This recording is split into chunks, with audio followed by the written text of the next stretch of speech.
Sejarah Perutaman Limut di Banjar Pengusekan Kelor, Desa Mas, Kecamatan Ubud, Kabupaten Gianyar, itu sangat erat kaitannya dengan Nerarto Tatuo atau Dwi Jendro Tatuo, di mana setelah hadirnya adanya Nerarto di Bali dari Blambangan yang sekarang dinamakan daerah Banyuwangi, itu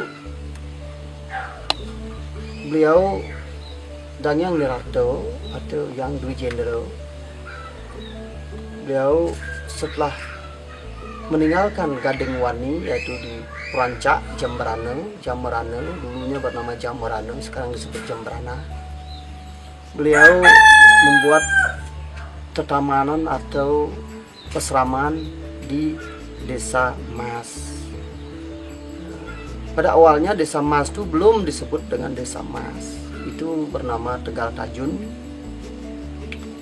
Ya, karena pada zaman Agastio Tatuo, tongkat dari pendeta Agastio itu ditancapkan di Tegal Tajun, yaitu tongkat yang terbuat dari kayu yang berwarna tangi atau nila, dan tongkat itu sampai hidup dan berbunga. Malamnya bunga daripada tongkat Resi Agastio itu berwarna emas, dan Resi Agastio berujar bahwa kelak di kemudian hari, karena daerah ini sangat termasyur lewat tongkatnya beliau, jadi nama Tegal Tajun itu digantilah namanya menjadi Desa Mas. Nah, itu dari sejarahnya. Dan sekarang kita kembali kepada Nerarto Tatuonya. Beliau berperiangan di Desa Mas, yaitu sekarang yang disebut dengan Puro Taman Pule. Beliau sangat disegani karena selain beliau memang paham dengan ajaran-ajaran agama yang pada saat zaman itu di Bali belum begitu populer perkembangan yang disebut dengan agama Siwa atau agama Hindu yang sangat percaya dengan adanya Siwa. Nah, hasil daripada didikan beliau di sekitar peseraman di Mas, tersebutlah banyak orang-orang yang sangat segan, interest, sangat menyukai dan sangat serius untuk belajar agama lewat bimbingan beliau dan yang lain. Tersebutlah ada seorang Benese, yaitu Benese Mas, karena saking menghormati beliau sampai Ki Benese Mas itu mengaturkan anaknya Niluh Pasekan agar diperistri oleh pendeta Dangyang Nerarto.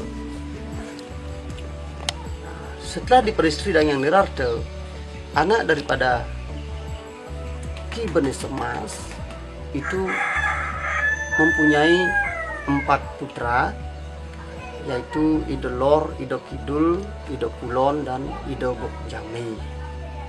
Nah, Ido Bok Jame mempunyai putra yaitu Empu Mas yang berstana di Puro Taman Limut di Pengusekan, yang pada awalnya bukan disebut Taman Limut, adalah Taman Limo.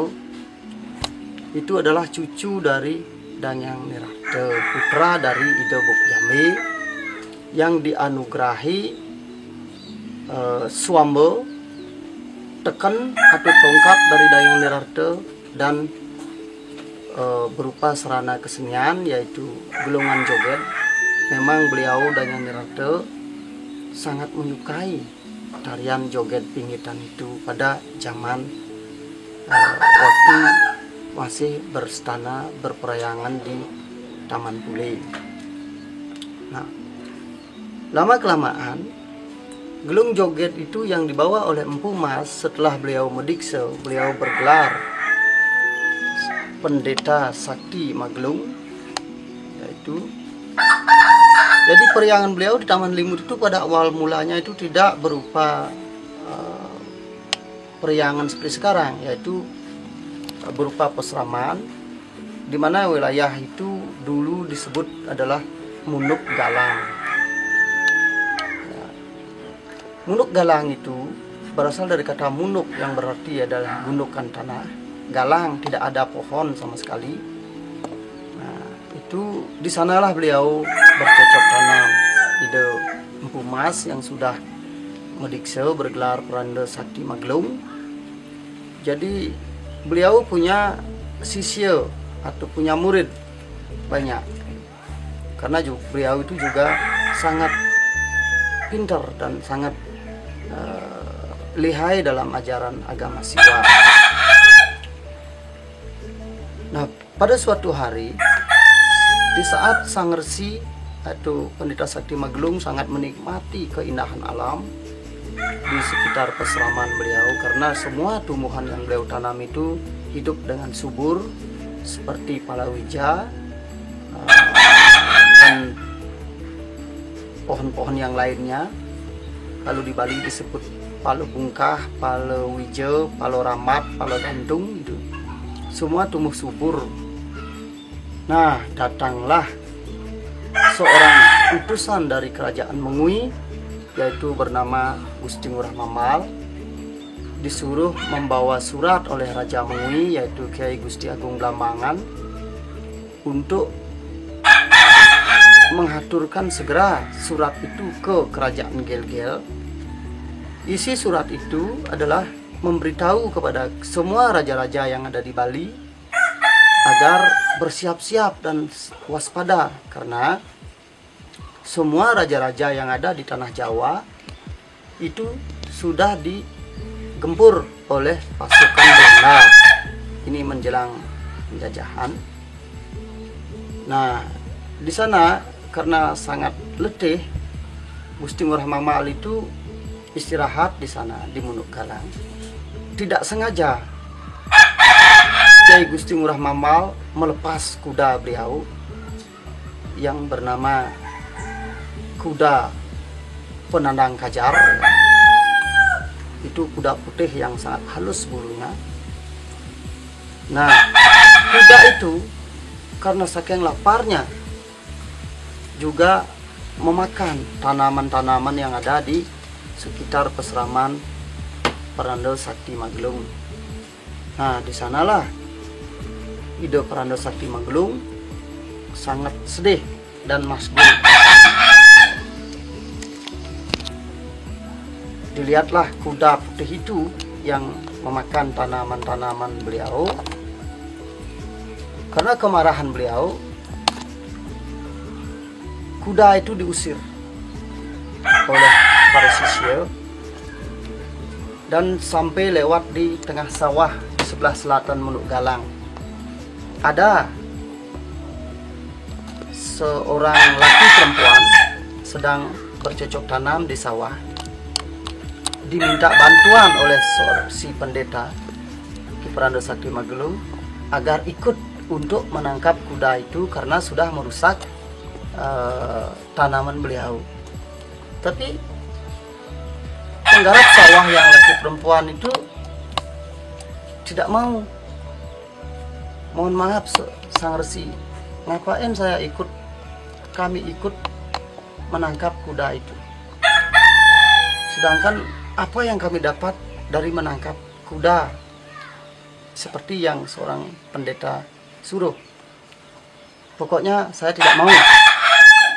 Nah, di sanalah beliau seorang pendeta yang sangat sakti, beliau mengutuk agar karena yang laki sama sekali tidak mau membantu beliau, dikutuklah agar kelak di kemudian hari wilayah sekiduling sebelah selatan dari Munuk Galang, laki-lakinya akan menjadi sangat malas dan perempuan-perempuannya saja yang sangat aktif untuk bercocok tanam, karena yang perempuan tidak mengatakan mau menangkap kuda dan juga tidak, jadi ragu-ragu. Nah, saking marahnya beliau karena beliau memakan sirih. Sirih itulah dipakai senjata oleh beliau untuk melempar kuda itu. Nah, di tempat beliau melempar kuda itu dengan sirih, lalu tempat itu dipastu kelak di kemudian hari kalau menjadi wilayah atau perkampungan agar diberi nama Sampare, karena itu berasal dari bahasa Bali ya, lempar berarti sampar dalam bahasa Bali. Nah, tetap beliau mengejar kuda itu bersama sisya beliau, sama murid-murid beliau. Tampaklah kuda itu patah kakinya karena kena sirih pendeta.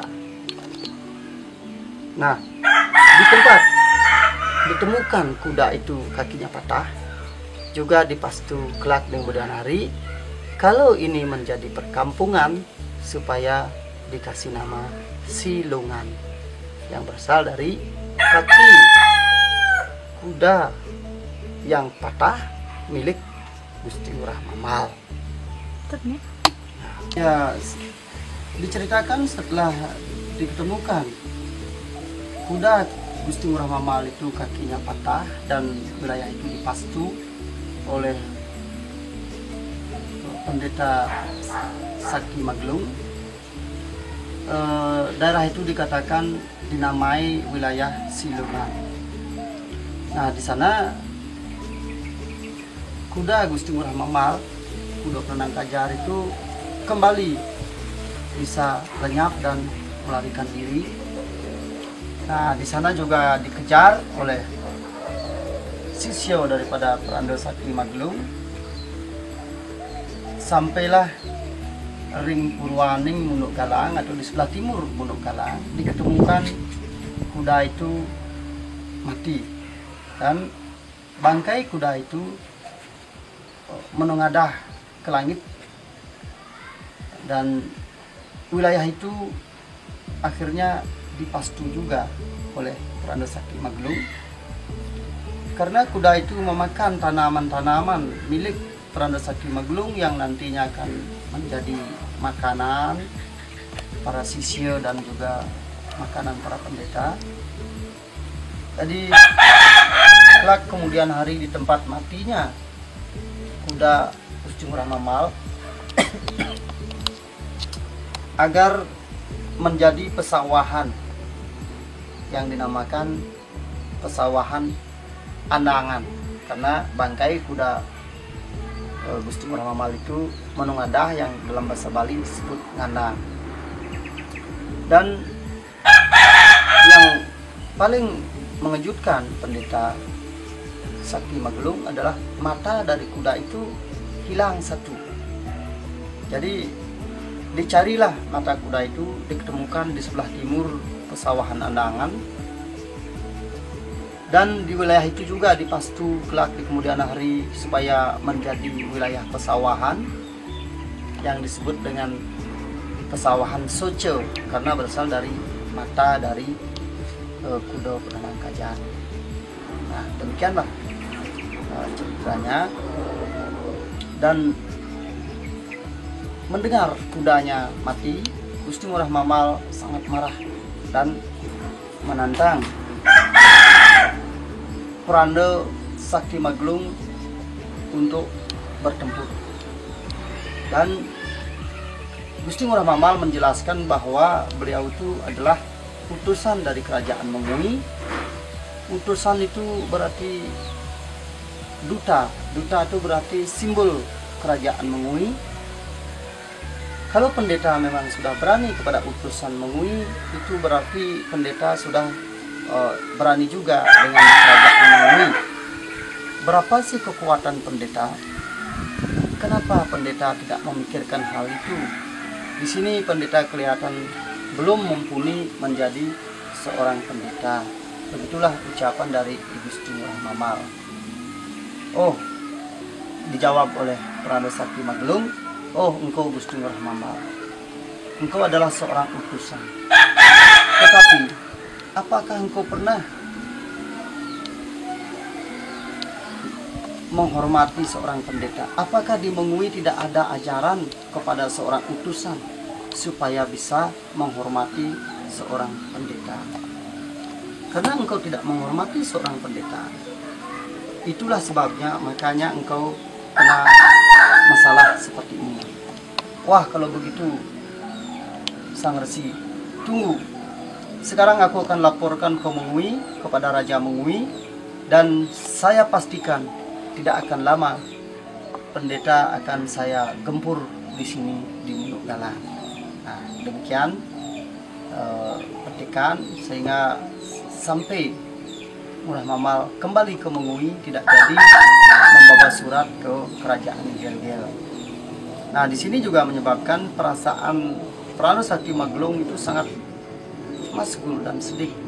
Kenapa setelah beliau menjadi seorang pendeta juga tidak bisa lepas dari permasalahan-permasalahan yang sifatnya kemanusiaan seperti itu. Nah, akhirnya beliau menghadap kepada kakeknya, yaitu Ki Benes Semas. Kakek, aku mohon bantuan. Aku akan digempur oleh Gusti Murah Mamal, duta dari kerajaan Mengui.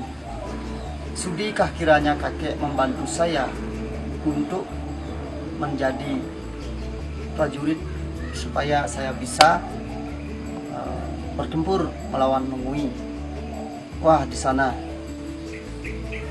Ki Benes Semas berkata, wah Sang Resi, mohon maaf, semua orang sangat takut dengan kerajaan Mengui karena sebelah barat dari Sungai Ayung itulah Mengui adalah kerajaan yang sangat besar dan sangat kuat.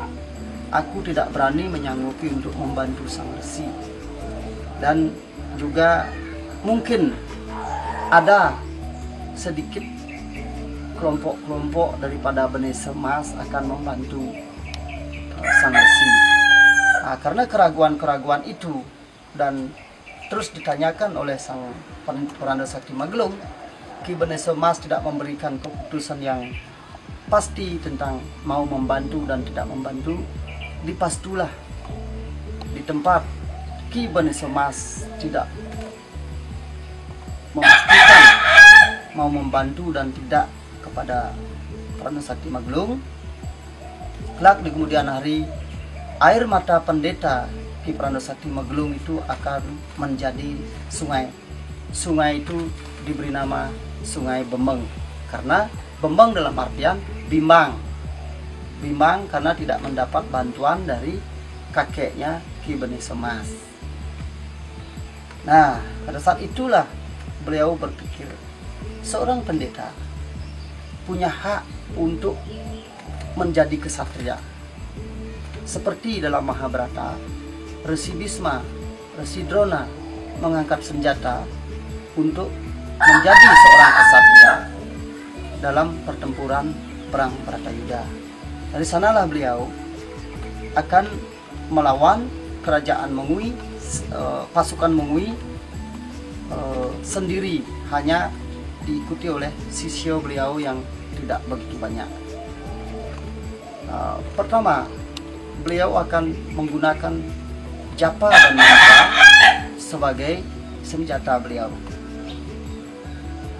Beliau mengambil bunga dan dengan kekuatan penuh beliau melempar bunga itu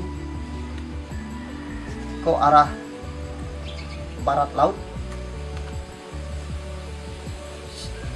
Kemudian setelah beliau melempar bunga itu, angin sangat kencang dan hujan sangat lebat turun, sehingga selokan-selokan yang berada di sebelah barat dari Munuk Galang itu penuh dengan air. Itu tujuan beliau adalah supaya pasukan Mengui tidak bisa lewat di sana, agar tidak bisa mencapai Munuk Galang.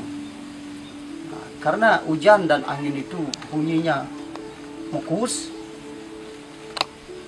jadi selokan-selokan besar di sebelah barat Munuk Galang itu dipastu kelak kemudian hari akan menjadi sungai yang sangat besar dan tidak pernah kehabisan air diberi nama sungai itu adalah Sungai Mekuus atau sampai sekarang disebut Sungai Wos. Nah, bunga yang kedua jatuh di barat laut lagi. Di sana beliau memasang pagar dengan ilmu mantra dan japa agar sikap Mengui, pasukan Mengui itu takut melewati di sana. Nah, di tempat jatuhnya bunga itu, beliau pastu kelak di kemudian hari agar menjadi sebuah perkampungan. Sisyo beliau sendiri diberi nama kampung itu Nyah Kauningan, sampai sekarang disebut Nyuh Kuning. Nah, tempat beliau berjapa, bersemedi, beliau hanya menggunakan mantra. Mantra itu berdasar kepada suara-suara gaib dari beliau. Jadi tempat itu kelak kemudian hari agar berdiri sebuah pura disebut dengan Uncar Suara atau Uncar Suari, sehingga sampai sekarang di barat daya Taman Limut itu ada pura yang disebut dengan Pura Uncar Sari atau Pura Mertesari, Amertesari. Nah, hutan tempat beliau memastu itu sangat lebat sekali. Beliau pagari dengan japa dan mantra, sehingga penuh dengan kekuatan japa dan mantra. Penuh dalam bahasa Bali disebut dengan ngas, karena hutan yang di sekitar Pura Amertesari itu sangat lebat. Itu adalah hutan kresek, hutan berduri. Kemudian hari ini akan menjadi perkampungan dan menjadi sisyo daripada beliau. Orang-orang di sana akan sebagai pengikut beliau. Dikatakanlah wilayah itu disebut Pangusekan. Nah, sampai sekarang di Pangusekan itu sebelah selatannya itu wilayah Munduk Galang, itu merupakan keseraman dari Poranda Sakti Magelung. Dan diceritakan sekarang Gusti Ngurah Mambal sudah siap dengan pasukan yang besar untuk menggempur Poranda Sakti Magelung. Nah, pertempuran itu tidak berlangsung lama karena tidak semua pasukan Mambal bisa melewati Tukaduos, dan beliau itu memutuskan untuk moksah di Munduk Galang itu. Nah, beliau berjapa di sana. Tidak ada artinya aku tidak akan mencari surga daripada kesatria. Aku akan mencari surga seorang pendeta. Itu niat beliau, Poranda Sakti Magelung. Akhirnya beliau di sana bersemedi di Munduk Galang. Dari hasil persemedian beliau itu muncullah air pancuran berwarna 5.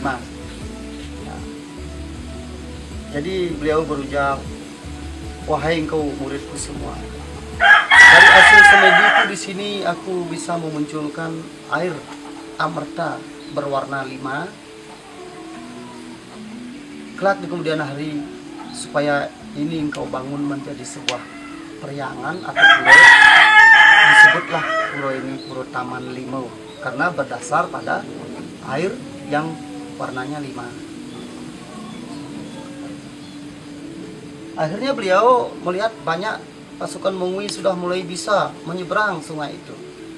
Biar beliau tidak terkontaminasi lagi oleh kekuatan kesatria yang rendahan seperti Gusti Ngurah Mambal, akhirnya beliau di sana moksah dengan diiringi oleh asap putih yang tebal menggulung beliau. Akhirnya beliau menghilang di sana. Asap embun, bahasa Balinya itu disebut dengan limut. Nah, makanya di tempat beliau moksah, Poranda Sakti Magelung di sana diberi nama Pura Taman Limut.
yang keto bin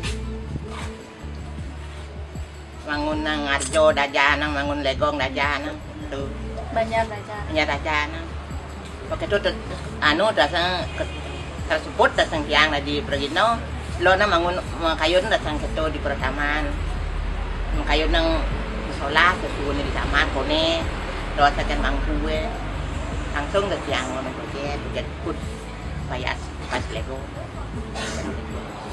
Benten tapi nane kepingit benten acara napi. kentan yo da anu jasar da yeng jasar tanya anu tanya datena cana ko Dan pertama ngigal nika mau pingit tumun napi tan. ada biasa jangan tuning jangan kico kan di kota pertama nang kentan nang lawang jojo bilah nang lawang antar dewa tua nang antar ditakah hilah terus sebelah galung lawang kelemah itu di jalekot yang kelemah ketlun kelemah langsung tinggal itu di jalekot tahu batuan itu ketlun yang itu langsung bersihan no pakaian kena itu pakaian dogen Tahun kudo niko.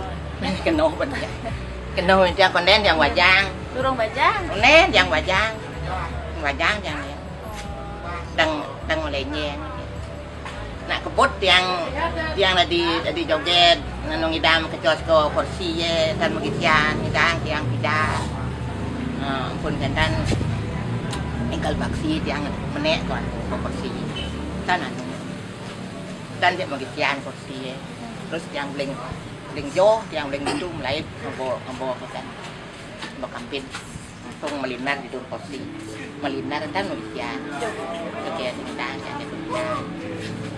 kan lihat yang pengurus ko nesta hari lagi ko nangurung tanya kan iko yang kimanggon nung yang iko lah nangurung ni ngasian ane jauh mai lali pun kan hari nang man 5 pula nangurung kon yang dingigal-ngigal yang ngalih-ngalih ben ngalih-ngalih kebisan ada nang ibeng wong ngigal nat pulat yang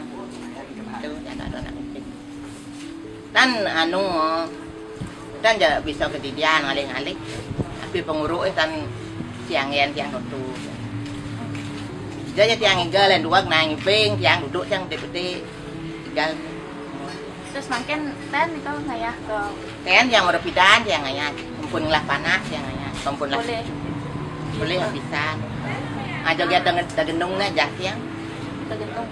joget dagendungnya jak yang itu Sarang kudo nih kau.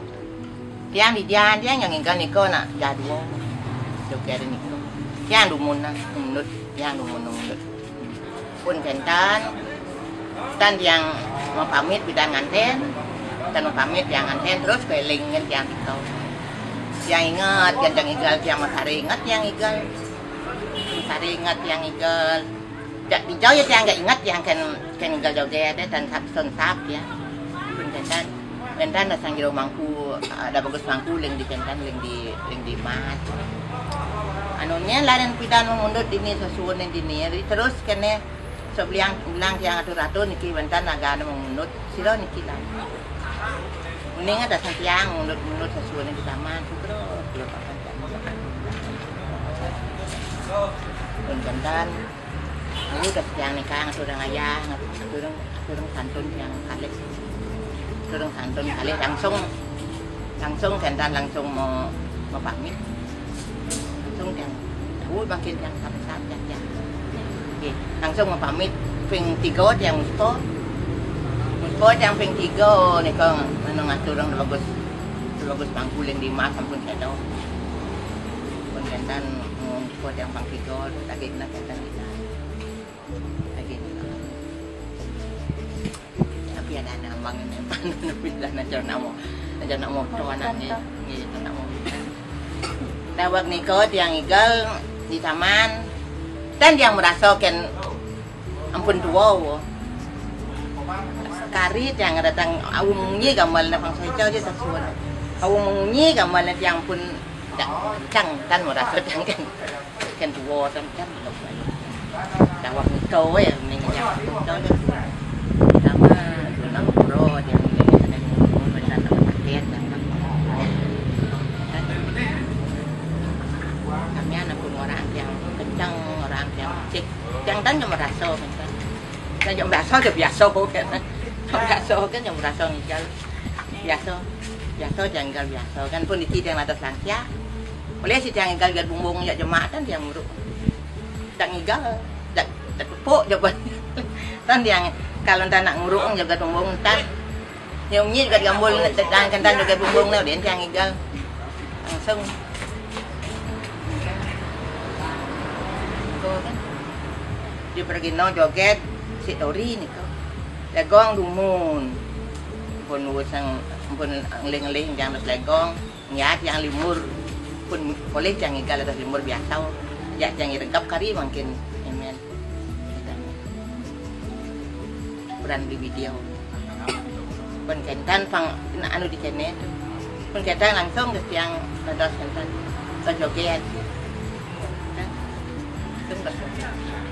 joget si Dori ni di ampun langsung mau pamit deh sudah ditan malih ampun nganten terus dia ni ko ampun iwang yang tang suluning yang turun santun nganten kan yang ingat kan kata suluning taman ngigal yang ingat again ko terus yang suluning ngak santun kali kamu yang biasa kan yang pasti dah awang-awang kita tak ingat mungkin tugas dadong sigal nih kok namanya kan kena tiang napi di napi di bahasa Dori ya ya waktu umun-umun nang igal biasa aja yang nigal yang makin nigal yang ngantan empa pun kantan mantan tengah main tan ampun kenyal banget yang ara dunaset yang ara aduh kicenik iko dikumpul dunasnya malih biasa kalingyan kita tanya kalingyan aja biasa mantan iwang yang kan kalingyan kan datang sini ada yeng ya kita nasa kan kani panen mantan iwang yang kalingyan yang tan kuning ya biasa ada segar mana